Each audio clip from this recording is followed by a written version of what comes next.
ఇక మనోళ్ళేమో కేసీఆర్ గారేమో దూరదృష్టితోని తెలంగాణకు రేపు హైదరాబాద్ దగ్గరుంటది, పారిశ్రామిక అవసరాలుంటాయి, హైదరాబాద్ పెరుగుతుంది, రేపు త్రాగునీరు అవసరమని ఒక 50 టీఎంసీల రిజర్వాయర్ కట్టిండు.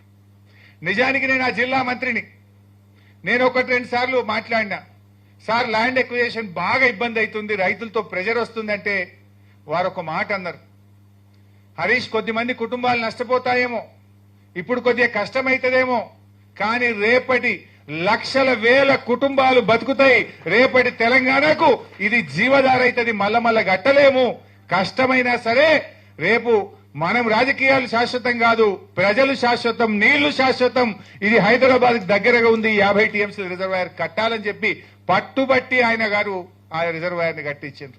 ఇవాళ అదే వరమైంది కదా. ఇవాళ రేవంత్ రెడ్డి ఇంతగానే ఏమెగురుతుండు, కాళేశ్వరం కూలిందని ఒక దిక్కు అంటాడు, మల్లన్న సాగర్ నుంచి హైదరాబాద్ కు 20 టీఎంసీల నీళ్లు తెస్తా అని 6,000 కోట్లతో టెండర్లు పిలిచిండు.